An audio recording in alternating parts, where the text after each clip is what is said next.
Question number 1, please, Mr. Speaker. Prime Minister. Thank you, Mr. Speaker. On World Cancer Day, we're publishing our National Cancer Plan to transform care for patients. It means investment in cutting-edge technology so our exceptional frontline staff can give world-class care. It funds more tests and scans, meaning faster diagnosis and treatment, and tailored treatment in specialist centres. And, Mr. Speaker, we'll cover the cost of every family whose child needs travel for cancer care, because the focus should only be on recovery, not worrying about money. This morning I had meetings with ministerial colleagues and others. In addition to my duties in this House, I shall have further such meetings later today. Baxter. Thank you, Mr. Speaker. Up and down the country, this government is restoring pride in place by investing in our high streets, the beating heart of our communities. Yet, in Paisley and Renfrewshire South, the SNP-led Renfrewshire Council has done the opposite, sitting on their hands whilst the owners of the Paisley Centre, who received planning permission to develop the centre some years ago, have sought support to transform our town centre. Does the Prime Minister agree with me that it is only the SNP's lack of ambition and failure of leadership that is letting Paisley down, and will he work with me to restore pride in Paisley's town centre? She's a superb champion for Paisley. Her constituents deserve a Scottish Government that matches her dedication. Mr. Speaker, for our part, we've delivered record funding settlement. We're investing £280 million in Pride in Place across 14 Scottish communities. We've secured shipbuilding on the Clyde for over a decade and just announced an AI growth zone in Lanarkshire. The choice, Mr. Speaker, is clear. A third decade of failure under the SNP or real change for Scotland under Anas Sarwar. Leader of the Opposition, Kemi Badenoch. Thank you, Mr. Speaker. The whole House will be disgusted by the latest revelations about Jeffrey Epstein. All of us want to see his victims get justice. But the political decision to appoint Epstein's close associate, Peter Mandelson, as Britain's ambassador to Washington goes to the very heart of this Prime Minister's judgment. When he made that appointment, was he aware that Mandelson had continued his friendship even after Epstein's conviction for child prostitution? Simple question. Mr. Speaker, let me start where I must, with the victims of Epstein, and all of our thoughts are with them. Can I also say our thoughts are with all those who lost jobs, savings and livelihoods in the aftermath of the 2008 financial crash. To learn that there was a cabinet minister leaking sensitive information at the height of the response to the 2008 crash is beyond infuriating. And I am as angry as the public and any member of this House. Mandelson betrayed our country, our Parliament and my party. Mr. Speaker, he lied repeatedly to my team when asked about his relationship with Epstein before and during his tenure as ambassador. I regret appointing him. If I knew then what I know now, he would never have been anywhere near government. And that is why, Mr. Speaker, yesterday, the Cabinet Secretary, with my support, took the decision to refer material to the police. And there is now a criminal investigation. I've instructed my team to draft legislation to strip Mandelson of his title and wider legislation to remove disgraced peers. And this morning, I've agreed with His Majesty the King that Mandelson should be removed from the list of Privy Councillors on grounds that he's brought the reputation of the Privy Council into disrepute. Mr. Speaker, I asked the Prime Minister a very specific question. Did he know that Mandelson had continued his friendship with Epstein after the conviction? He says if he knew then what he knows now, but he did know. In January 2024, a journalist from the Financial Times informed the Prime Minister that Mandelson had stayed in Epstein's house even after that conviction for child prostitution. So did the Prime Minister conveniently forget this fact, or did he decide it was a risk worth taking? Prime Minister. Well, Mr. Speaker, as the House would expect, we went through a process. There was a due diligence exercise, and then there was security vetting by the security services. What was not known was the sheer depth and extent of the relationship. He lied about that to everyone for years. And new information was published in September, showing the relationship was materially different to what we'd been led to believe. When the new information came to light, I sacked him. But we did go through a due diligence exercise. The points that are being put to me were dealt with within that exercise. In response to the humble address this afternoon, I intend to make sure that all of the material is published. Mr. Speaker, the only exemptions are national security, if it prejudice national security. My first duty is obviously to keep this country safe. And when we drafted humble addresses, we always put an exemption for national security. But also anything will prejudice international relations. Mr. Speaker, you in the House will appreciate that in the course of discussions country to country, there are very sensitive issues of security, intelligence and trade, which cannot be disclosed without compromising the relationship between the two countries or a third country. Mr. Speaker, so that I can be totally open with the House, I should also disclose that the Metropolitan Police have been in touch with my office this morning to raise issues about anything that would prejudice their investigations. We're in discussion with them about that, and I hope to be able to update the House, but I do think I should make that clear to the House at this point, because those discussions are ongoing. Shall I clear that up? I'm going to come to the humble address in a moment, but the Prime Minister cannot blame the process. He did know it was on Google. If the Conservative Research Department could find this information out, why couldn't Number 10? On the 10th of September, when we knew this, I asked him at that dispatch box, he gave Mandelson his full confidence at that dispatch box, not once, but twice. He only sacked him after pressure from us. I am asking the Prime Minister something very specific, not about the generalities of the full extent.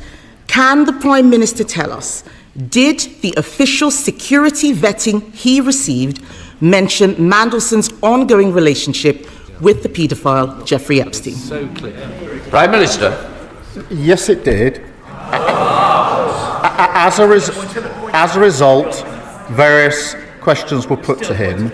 I intend to disclose to this House all of the national security, prejudice to international relations on one side. I want to make sure this House sees the full documentation, so it will see for itself the extent to which time and time again Mandelson completely misrepresented the extent of his relationship with Epstein and lied throughout the process, including in response to the due diligence.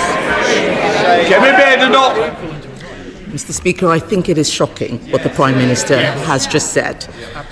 How can he stand up there saying that he knew, but he just asked Peter Mandelson if the security vetting was true or false? This is a man who had been sacked from cabinet twice already for unethical behaviour. That is absolutely shocking. And that is why later today, my party will call on the government to release all documents relating to Mandelson's appointment, not just the ones the Prime Minister wants us to see. Because this government is trying to sabotage that release with an amendment to let him choose what we see, the man who appointed Mandelson in the first place. Labour MPs now have to decide if they want to be accessories to his cover-up. Can the Prime Minister guarantee that he won't remove the whip if they refuse to vote for his whitewash amendment? Prime Minister. Mr. Speaker, The first exemption is in relation to anything that could compromise national security. That is not a small matter, and many members on the benches opposite will know precisely why that needs to be in the exemption. When we were drafting humble addresses, when we were sitting over there, we always made sure that exemption was in because we knew how important it was to the then government. I don't think I've seen a humble address without that in, because and just to be clear, to vote to release something that would prejudice national security is wrong in principle. The second exemption is in relation to things that would prejudice international relations. There will be discussions about security and intelligence and trade, which are highly sensitive to the two countries involved and to third countries. Well, they have to ask themselves whether they want to vote to prejudice our national security. I don't think they do. I don't think, in fairness, that they do. But can I reassure the House, Mr. Speaker? Let me reassure the House that the process for deciding what falls into those categories will not be a political process. It will be led by the Cabinet Secretary, supported by government legal teams. So they will be looking at the question of prejudice. They will be making that decision. The only additional thing I just want to put before the House, because there was a discussion this morning with the Metropolitan Police, is that we are in discussions with them about any material that they're concerned will prejudice their investigation. We're at an early stage of that discussion, but I didn't want to have the House not know that that discussion is going on.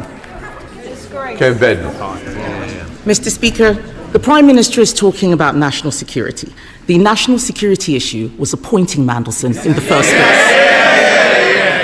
And what he has said about the humble address is a red herring. To those Labour MPs who were not there in the last Parliament, let me tell them, humble addresses already exempt genuine national security. This is not about national security, this is about his job security. His amendment lets him withhold anything to do with international relations. But this whole appointment is to do with international relations. So if they're voting for it, they are voting for the cover-up. If the Prime Minister is serious about national security concerns, then he should ask the Intelligence and Security Committee to decide which documents should be released. Will he commit to doing so here and now? Prime Minister. Mr. Speaker, I've set out the process. It won't be a political process. It will be led by the Cabinet Secretary, supported by the government legal teams. But I'm pleased that she, I think, now accepts that at least the first exemption that we've written in to the amendment to the petition is the right amendment in relation to prejudice national security. But she and others behind her will understand that because of the breadth of what's asked for, and we're doing everything we can to make sure this is fully transparent and disclosed, but she and those behind her will understand from their own experience in government the sensitivity of information about security and intelligence and trade relations that are inevitably caught in exchanges of the nature that are being asked for. And it is right that anything that prejudices, not touches on, prejudices international relations is protected within the disclosure. Kemi Badenoch. If that was really the case, then he wouldn't mind if the ISC had a look. And let's be clear, he says the Cabinet Secretary makes it non-political, but that doesn't make it independent. What we want is an independent look. The ISC is independent, the Cabinet Secretary works for him. We know that there will be a cover-up because this implicates the Prime Minister and his Chief of Staff, Morgan McSweeney, a protege of Peter Mandelson. The Prime Minister chose to inject Mandelson's poison into the heart of his government on the advice of Morgan McSweeney. His catastrophic lack of judgment, telling us now that he did know, has harmed the special relationship, it has endangered national security, it's not the humble address, it's him, it's compromised our diplomacy, and it has embarrassed our nation. After all of this, does he have the same full confidence in Morgan McSweeney that he had in Peter Mandelson? Prime Minister. Gordon McSween is an essential part of my team. He helped me change the Labour Party and win an election. Of course I have confidence in him. But, Mr. Speaker, whatever is slung across this dispatch box, I don't think it's right for the Cabinet Secretary to be denigrated in that way and to suggest that he would be involved in a cover-up. There's the politics that comes over the dispatch boxes, but I honestly don't think it's right to impugn the Cabinet Secretary in that way. I suspect in their heart of hearts, many on those benches would agree. Mr. Speaker, I'm as angry as anyone about what Mandelson has been up to. The disclosures that have been made this week of him passing sensitive information at the height of the response to the 2008 financial crash is utterly shocking and appalling. He has betrayed our country. He's lied repeatedly. He's responsible for a litany of deceit.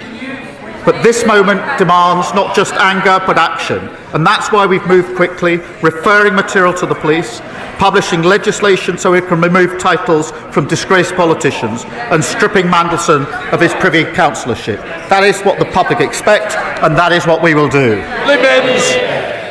Thank you, Mr. Speaker. Every month, people across our constituencies are injured by illegal e-bikes being ridden at 30, 40 and 50 miles per hour through our town centres and parks. But for every illegal e-bike that the police seize and crush, another 10 hit our streets because they are too freely available to buy. That's why Cumbria's Police, Fire and Crime Commissioner and 28 other police commissioners across the UK are now backing my bill, which would ban the sale of illegal e-bikes. Will the Prime Minister set out what action the government will take to protect the public and ban the sale of these monster bikes? Prime Minister. Can I pay tribute to my honourable friend? She's a tireless campaigner to stop these antisocial, dangerous bikes terrorising communities. Our crime and policing bill means police can seize bikes without issuing a warning and destroy them. And product safety law means authorities have the powers to intervene to stop the sale of unsafe e-bikes. But I share her determination to get these bikes off our streets. Sir Ed Davey, leader of the Liberal Democrats. Mr. Speaker, can I thank you and the Prime Minister for your responses to my tribute to Jim Wallace on Monday, and urge the whole House to read the wonderful tributes made to Jim in the other place yesterday. Mr. Speaker, I've been thinking how it must feel for the victims of Jeffrey Epstein and their families, hearing more and more stories of how rich, powerful men were currying favour with a paedophile sex trafficker, such as Peter Mandelson, sending government secrets to help Epstein enrich himself further. Seeing Mandelson made ambassador to the United States, even after his links to Epstein had been extensively reported by both the Financial Times and Channel 4 News. So can the Prime Minister tell us, given he now admits he knew about those links, before he gave such an important job to one of Epstein's closest friends, did he think at all about Epstein's victims? Mr. Speaker, we looked at the material. There was a process. There was then, as he will understand, there was then a security vetting exercise as well. And that's why I started by saying all of our thoughts are with the victims of Epstein. He is right at the beginning of his question to express anger at the material that has recently come out in relation to sensitive information in the aftermath of the 2008 crash. And that is why yesterday, working with the Cabinet Secretary, we referred material to the police, which has now led to the criminal investigation that is going to follow. Mr. Speaker, I think the victims of Jeffrey Epstein deserved far better than that. They deserve Peter Mandelson not being appointed in the first place. We don't even know the full extent of the British establishment's involvement in his appalling crimes, or how many British girls and young women were trafficked by him. So we need a full public inquiry, both to get justice for the victims and to protect our national security. Mr. Speaker, the Polish government think Epstein may have been spying for Vladimir Putin. Is the Prime Minister concerned that Peter Mandelson may have been leaking state secrets, not just to a paedophile American financier, but also a Russian agent? Well, Mr. Speaker, he talks of a public inquiry. Obviously, the focus now has to be on the criminal investigation which has started. As he knows, that investigation will go wherever the evidence leads it, and I've made it absolutely clear that the government will cooperate, as he would expect, with that criminal investigation wherever it goes. Thank you, Mr. Speaker. I welcome the news that Bristol East will be getting another 3 breakfast clubs. I've seen how these clubs aren't just about making sure that no child starts the school day hungry. They're also about giving staff the extra time to spend with the children and to spot whether there might be trouble at home. And on that note, can I urge the Prime Minister to work with schools on our manifesto commitment to identify children with parents in prison to make sure that those children get all the support that they need. Can I thank her for raising this and confirm that we're looking at how we can strengthen the support in place for these children so no child falls between the cracks. 3 breakfast clubs mean every child is fed and ready to learn. And I'm delighted to see 3 more in her constituency as she references. But I also want to mention Rushbrook Primary Academy, Oasis Academy Aspinall, Longsight Community Primary, St Bernard's Roman Catholic Primary School Manchester, all soon operating 3 breakfast clubs in Gorton and Denton. There's Savile Roberts. Diolch yn fawr iawn, Llyfarydd.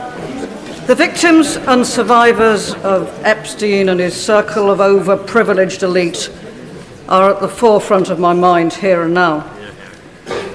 Mandelson, we now know, described Epstein's release from prison after being sentenced for child sex offences as Liberation Day. This man's association with Epstein was known when the Prime Minister personally appointed him as the UK's ambassador to the USA. Yep. How can we trust the Prime Minister's judgment? And in questioning that, how can we trust him to remain as Prime Minister? Can I join her in the disgust in the comments that she just read out? But to be absolutely clear, the scale and the extent of the relationship between Mandelson and Epstein was not disclosed. On the contrary, it wasn't just not disclosed. Mandelson lied throughout the process and beyond the process. He lied, and he lied again to my team. Luke Charters. Speaker, an EU agri-food deal would boost exports and cut supermarket prices. The CBI backs it, and according to Best of Britain's polling, 62% of the public do. But surprise, surprise, Reform oppose it. I thought the member for Ashfield wanted 30p food. Does the Prime Minister agree that while some opposite prefer temper tantrums with Brussels, this Labour government must build closer ties with Europe to cut the price of the weekly shop? Well, Mr. Speaker, right, the deal that we've struck with the EU means lower prices at the checkout, more choice on the shelf, and more money in people's pockets. It's good for British fishers and farmers who face less red tape, selling our world-class produce into the crucial market. It comes alongside the opportunity for young people to work, travel across Europe, the work we're doing to cut energy bills and closer work on defence. All of this is opposed by Reform and the Tories, who sold the myth, botched Brexit, and left families and businesses paying the price. Charlie Juhas. Mr. Speaker, now I'll give the Prime Minister some brief respite from Peter Mandelson. However, he will also be familiar with the name Phil Shiner, the disgraced lawyer who was struck off and convicted for repeatedly inventing vexatious cases against British troops in Iraq. So it is something of a surprise that the Prime Minister authored a chapter in Mr. Shiner's book about pursuing our veterans via the ECHR. So can I ask him specifically, was he ever instructed by Mr. Shiner's law firm, Public Interest Lawyers, to act in any legal case? Let me be absolutely clear about this. As soon as there were any allegations of wrongdoing by Phil Shiner, I've had absolutely nothing to do with him. Thank you, Mr. Speaker. In Aldershot and Farnborough this year, we are looking forward to hosting the National Celebrations for Armed Forces Day in the home of the British Army. Businesses in my community welcome this government's record investment in defence in the years ahead, but our banks still struggle to lend to defence companies because of international regulations. Will the Prime Minister ensure that the UK works with Canada and our other allies to found the multilateral Defence, Security and Resilience Bank so that we can get money moving to our defence industries, get our armed forces what they need and stand firm against our adversaries? Well, I'm delighted that Aldershot will be hosting Armed Forces Day because they've got a hard-working Labour MP and a Labour Council. Our historic defence spending uplift must be an engine for growth and jobs here in the United Kingdom. That's why we're committed to spending an extra £2.5 billion with SMEs. I do agree with her, it's vital that we work in lockstep with our allies, particularly in Europe, to enhance and align our defence capabilities. We're therefore working at pace to identify the most effective mechanisms for greater multilateral cooperation. Dr. Neil Hudson. Thank you, Mr. Speaker. Prime Minister, for months our communities in Epping have been deeply distressed by the Bell Hotel reopening as an asylum hotel. My thoughts remain with the victims of the sexual assaults, including the 14-year-old Epping schoolgirl. That trauma compounded by the offender's mistaken release from prison. Weekly protests continue, some of which have become violent, with injuries to 10 brave police officers. I am very grateful to the Asylum Minister for meeting with me recently about this untenable situation. But will the Prime Minister please listen, act now, close the Bell Hotel once and for all, and help restore our town of Epping?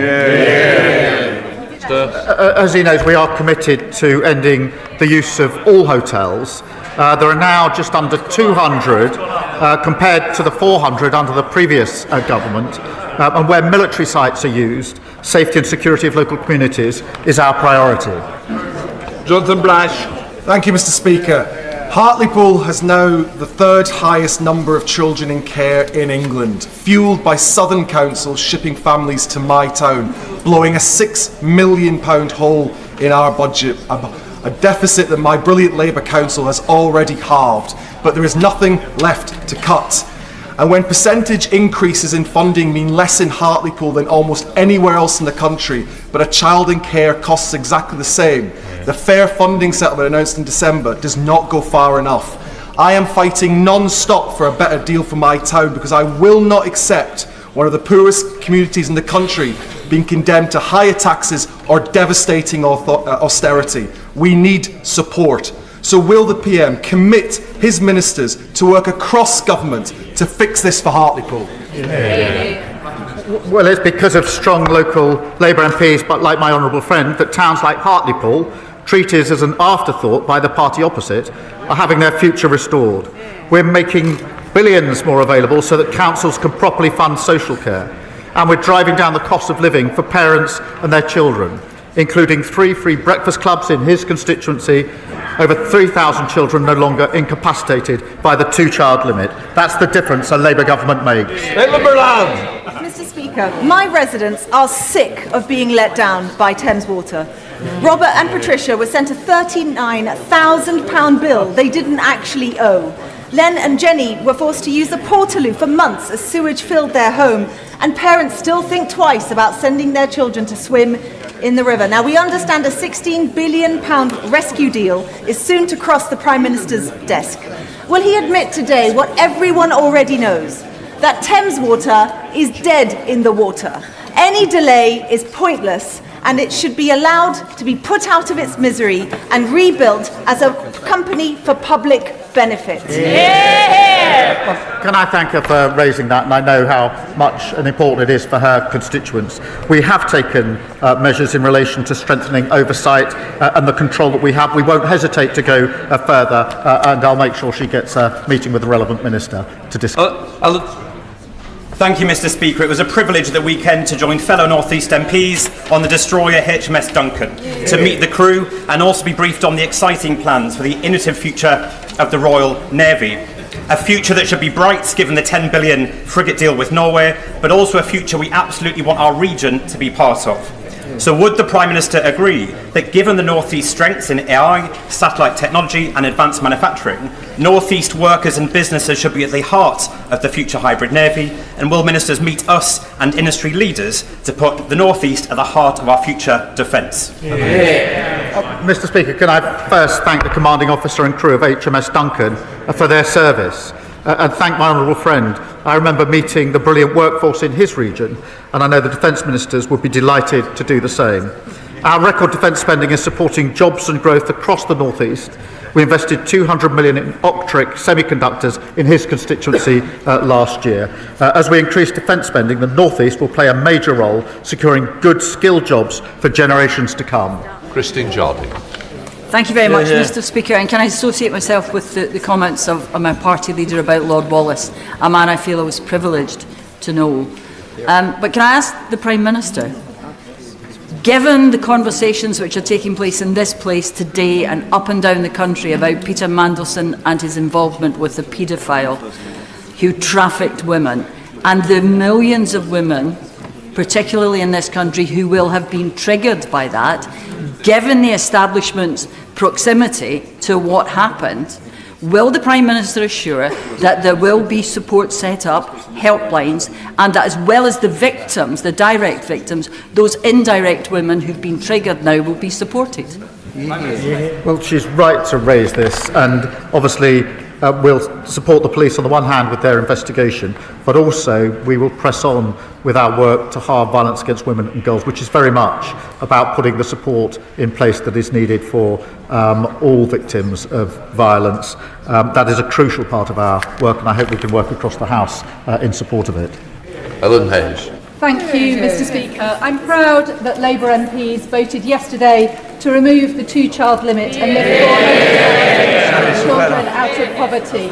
But child poverty cannot be eradicated while children are living in overcrowded temporary accommodation without their own bed or anywhere to do their homework. So will the Prime Minister commit to urgent and persistent action to drive down the use of temporary accommodation, ensuring that our councils, including my councils of Lambeth and Southwark, have the funding they need in the final local government finance settlement next week? Well, can I join her in the pride in voting to remove 500,000 children from poverty and lift them out of poverty after hundreds of thousands were plunged into poverty by the party opposite when they were in government. On the point she raised about temporary accommodation, she's right that every child deserves a safe, warm and secure home. We're investing a record 3.5 billion in homelessness services and 950 million in local authority housing fund to deliver better quality temporary accommodation. Mr. Speaker, how we answer SEND families' call for justice will measure who we are. Christopher Lascaris was autistic and murdered aged 24. His mother Fiona, who is here, spent 8 years begging authorities to protect him, but they refused because they presumed he had mental capacity. So will the Prime Minister support Christopher's law, creating a duty to assess mental capacity where it is in doubt to save the lives of others? Can I thank him for his question and for his tireless campaigning on behalf of Christopher and Fiona, who, as he points out, is with us today. Christopher's death was a tragedy, and I agree that we owe it to Fiona. I'm glad that she's here to hear it, and other families, of course, to get this right. I can reassure him that work is underway to examine what action is necessary to prevent further tragedies like this. That comes alongside our intention to consult on the liberty protection safeguards this year, and I'll make sure that he is fully updated on as the work progresses across government, and I would ask that he make sure that Fiona and others are updated as well. Ben Goldsborough. Thank you very much, Mr. Speaker. From heat-tolerant rice trials to world-leading science at the Earlham Institute and the John Innes Centre on the Norwich Research Park, South Norfolk is helping feed the world. Will the Prime Minister secure a clear carve-out for precision breeding in any future SPS agreement with the EU so Britain can continue to lead on this field? Well, can I thank him for raising it? As negotiations are ongoing, we remain committed, he'll be pleased to know, to the Precision Breeding Act, and supporting new innovative technologies. And the EU accepts there will need to be areas where we retain our own rules, and we'll always prioritise British interests as we negotiate our SPS agreement. Caroline Johnson. Mr. Speaker, as you're aware, I've been campaigning for a Lincoln Dental School for some years, and I'm pleased to be able to tell the House that thanks to the hard work of, amongst others, Professor Juster, Professor Reid and Susie McPherson, Lincoln Medical School are now in a position to take their first cohort from 2027. So can I ask the Prime Minister, will he provide the necessary funding for this cohort of students to start to help improve the oral health of people right across Lincolnshire? Well, I'm pleased to hear the news about the dental school in her constituency, and we have put in further funding in relation to dentistry. We were left with a dental desert across many parts of the country. We're fixing that problem, but I'm glad to hear the news in her constituency. Ollie Billings. Thank you, Mr. Speaker. As the Prime Minister pointed out, today is World Cancer Day. As outlined in our cancer plan, early detection and diagnosis is vital. Will the Prime Minister agree to consider the campaign by my constituent Gemma Reeves, who is a nurse at the Queen Elizabeth Queen Mother Hospital, to ensure breast cancer screening for all women over the age of 40, and meet her to discuss how such a change would save lives? Well, I'd absolutely support that, and I'll make sure she gets a meeting with the relevant minister, because early diagnosis is so important for all cancers, and we must do everything we can to ensure that our early diagnosis is the absolute norm and never the default. Final question, Suella Braddon.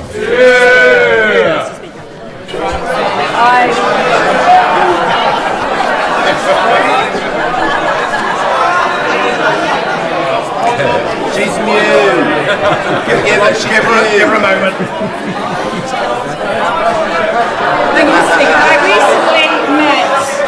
I recently met one of the bravest women I know. Elizabeth was 14 when she was raped in Rotherham. She is one of the survivors of the rape gangs, one of the biggest national scandals in our history. Whilst her first rapist was convicted and sentenced, Ashgar Bostan, she was subsequently, shockingly, allegedly abused by police officers serving in South Yorkshire Police. One of those officers remains on active service today. Elizabeth made complaint through Operation Linden. None of them were followed up. She rightly feels betrayed and failed by the very institution designed to protect her. Will the Prime Minister meet with Elizabeth, rape gang survivors and myself to commit that those who committed and covered up these abhorrent offences are put behind bars where they belong? Well, I'm deeply concerned about the facts she's just outlined, and if she could give us all the details of that, I'll make sure that there is a relevant meeting and follow-up in relation to those concerns. Point of order, Sir David Davis. Thank you, Mr. Speaker. Today's debate will focus on Mandelson and his relationship with the paedophile Jeffrey Epstein. However, it will not cover his relationship with another alleged paedophile, murderer, gangster, specialist in bribery and corruption, and Putin favourite, Oleg Deripaska. A relationship that may be just as bad as that with Epstein. As European Trade Commissioner, Mandelson made decisions favouring Deripaska's company by $200 million a year. Mandelson avoided proper investigation by lying about the timing of his relationship with Deripaska. Mr. Speaker, how can we find out what investigations were carried out before Gordon Brown and his government appointed Mandelson as a minister? Do you agree this House needs to see this information? If so, how can we obtain it? What I would say is, Luke, this is a very experienced member, and I know he'll pursue this through the many avenues, and I know there is a debate later in which he may wish to catch the chair's eye in order to raise these issues. These are very serious issues that he's raised, and this will be taken seriously, and I'm sure that the front bench has heard it as well. I will leave it at that. Mr. Speaker, please. Point of order. Thank you ever so much, Mr. Speaker. The Prime Minister said that in each humble address that his party laid in opposition, they mentioned national security. Mr. Speaker, the Prime Minister has left. However, I have checked the two most recent humble addresses laid by the Labour Party when they're in opposition, and all members on those benches should be very aware the words national security do not feature even once. Because it is not necessary in a humble address. So, Mr. Speaker, how do we get the Prime Minister to correct the record when he's just chosen to leave the room? Don't be ridiculous. Can I just say to you, you put it on the record. I don't want to continue the debate, but you put it on the record, so it's there. Right, point for Churches. Thank you very much, Mr. Speaker. Now, the Prime Minister, in response to me just now, appeared to deny ever being instructed by disgraced lawyer Phil Shiner. Yet I have here the 2007 case of Al Jeddah versus the Secretary of State for Defence, where it quite clearly says appellants instructed by public interest lawyers include one Keir Starmer QC. Perhaps the Prime Minister might want to return to the House and clarify his earlier remarks. I'm not here to continue a debate. You put it on the record, we will leave it at that. Right. We'll let the front benches change over.